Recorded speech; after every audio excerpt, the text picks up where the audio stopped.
இன்னைக்கு 5வது எபிசோட்ல பார்த்துக்கிட்டிங்கன்னா, பாண்டியனோட கடை திறப்பு ஃபங்க்ஷனில் எல்லாருமே ஒன்றா இருந்து ஒரு மாதிரி குதூகலமாக போயிட்டுருக்கு. அது ஒருத்தரை தவிர அது வானதிக்கு லைட்டாக காண்டாயிட்ட அந்த பேரை வைக்கலாம் ஒரு காண்ட இருக்கா. அப்புறம் பார்த்துக்கிட்டிங்கன்னா நேரமாச்சு அப்படின்னு சொல்லிட்டு ரிப்பன் கட்டி வெட்டுறாங்க. வெட்டும்போது பாண்டியன் தான் அண்ணன் நீங்கள் வெட்டுங்கன்னு சொல்லி சேருங்க ஞாயிற்றுக்கிழமை வெட்டணும் போது வானதி வந்து தான் என்கிட்ட தான் கொடுப்பான்னு சொல்லி எதிர்பார்த்துட்டு இருப்பா போல.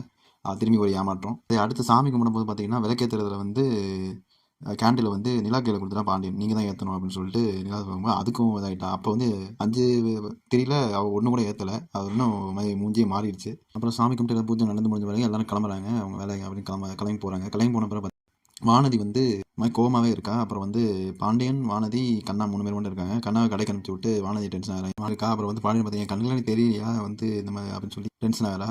என்ன பண்ணி என்னை வந்து விளக்கத்தை கூட நீ கூப்பிடல என் கண்ணுக்கே தெரிய மாட்டேன் நான் அப்படின்னு சொல்லி ரொம்ப டென்ஷன் ஆகி அப்புறம் வந்து பாண்டியன் வந்து பேசி சமாளிச்சிடறான். அப்புறம் திரும்பி வந்து ஸ்வீட்லாம் ஊட்டி விட்டு ஒரு மாதிரி சமாதானம் ஆயிடுறா வானதி. நான் கூட பெரிய பிரச்சனை நடக்கும்னு நினச்சேன். ஆனால் சிம்பிளாக முடிச்சிட்டானுங்க. இதுக்கப்புறம் பார்த்துக்கிட்டிங்கன்னா நிலா ஆஃபீஸ் காட்டுறாங்க. அப்புறம் நிலா வந்து டவுட்டுக்கு வந்து ராகவ டவுட்டு கேட்குறாங்க. அப்போ ராகவ் வந்து டவுட் கிளியர் பண்ணிவிட்டு ஒரு சென்ட்டு வந்து கிஃப்டாக தராரு நிலாவுக்கு. நிலா ஒரு மாதிரி அன்கம்ஃபர்டபுள் ஆகி இல்லைங்க எனக்கு வேண்டாம் அப்படின்னு சொல்லி அவாய்ட் பண்ணிட்டு போயிடறாங்க. போன பிறகு பார்த்தீங்கன்னா ஒரு கால் வருது. வக்கீல் ஃபோன் பண்ணி என்ன நீங்கள் போன ஹியரிங்க்கு வரல, நெக்ஸ்ட் ஹியரிங் நீங்கள் 2 பேர் வந்தே ஆகணும், 2 பேருமே இருக்கணும், டிவோர்ஸ் வேணுமா வேணாமா, வேணாம்னா இப்பயே சொல்லியிருக்கேன் நம்ம டிசால்வ் பண்ணிடலாம் அந்த கேஸ் அப்படின்னும் போது இல்லை வேணும் டிவோர்ஸ் கண்டிப்பாக வேணும் அப்படின்னு சொல்லி நல்லா சொல்கிறாங்க. இதுக்கப்புறம் பார்த்தீங்கன்னா சோழன் இவ்வளோ நாள் ஜாலியாக இருந்தது. இதுக்கப்புறம் முடிக்க போகிறாங்கன்னு நினைக்கிறேன். இதுக்கப்புறம் என்ன நடக்குது நம்ம அடுத்த